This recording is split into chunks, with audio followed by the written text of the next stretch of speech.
Et il n'y avait nul autre que le Seigneur pour payer le prix du péché. Et cela explique cette solitude. Il n'y avait personne d'assez grand pour porter le péché du monde. Il est le seul qui pouvait le faire. Et cela l'entraînait dans une extrême solitude, profonde solitude. Qui a pleinement été abandonné de Dieu? Qui a connu cela? Remercions Dieu, nous ne connaîtrons jamais cela. Il n'est pas nécessaire d'avoir conscience que Dieu nous ait abandonnés. Cela n'est pas nécessaire, et certes, nous ne pourrions pas y survivre. Mais notre Seigneur, lui, l'a connu. Il a connu cette solitude.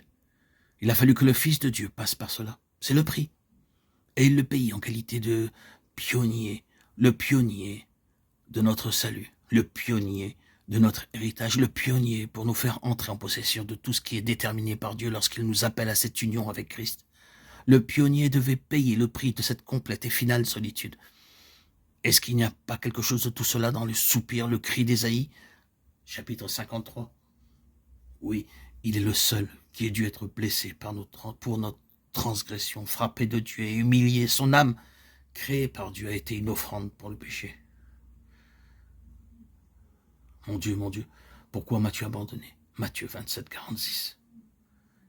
Et il verra une postérité, prolongera ses jours, et hors de cette solitude surgira une puissante multitude, les enfants dont tu fus privé. Ésaïe 49, 20.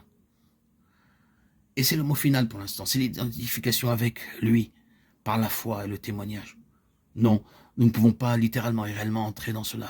Remercions Dieu, ce n'est pas nécessaire. Je veux dire que nous ne sommes pas appelés à passer par tout ce qu'il a dû traverser, mais nous sommes appelés à prendre une position de foi, à attester tout cela d'une manière très pratique.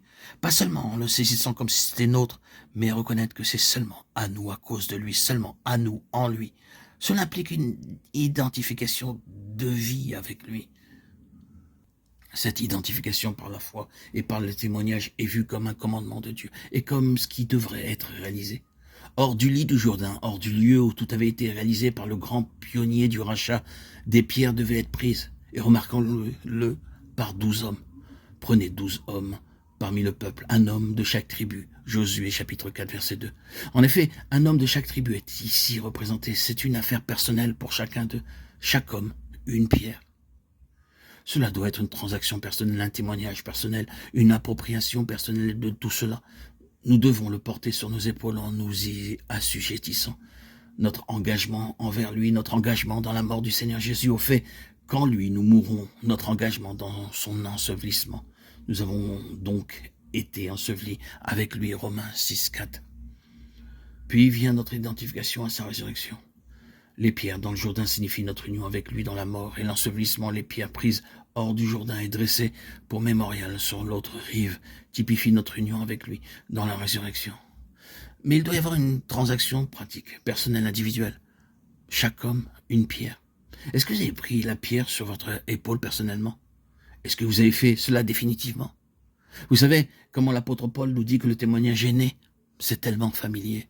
Nous avons donc été ensevelis avec lui par le baptême en sa mort, afin que, comme Christ est ressuscité des morts par la gloire du Père, de même, nous aussi, nous marchons en nouveauté de vie.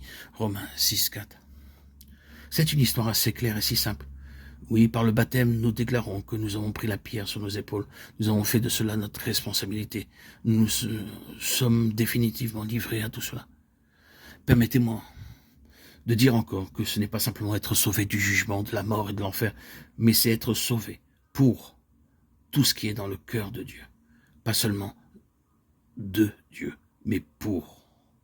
Ce n'est plus ce que nous allons obtenir ni comment cela va nous affecter. Cela, c'est la vieille tyrannie. Il ne s'agit plus d'intérêt personnel. C'est ce que le Seigneur veut. C'est ce qui le satisfera et qui le glorifiera.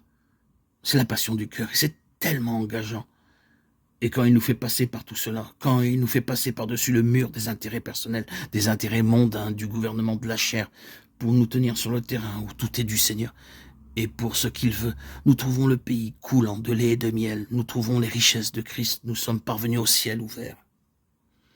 Beaucoup de notre travail et de notre vie chrétienne sont tournés vers le moi. Tant que cela ne passera pas de moi au Seigneur, pleinement et entièrement, nous ne connaîtrons rien de la plénitude spirituelle de la vie céleste. C'est cela qui est représenté ici. Puisse le Seigneur nous trouver faisant toute cette grande transaction, cette déclaration, chaque homme une pierre, et ce Jourdain, avec tout ce qu'il signifie, trouver une place dans nos cœurs.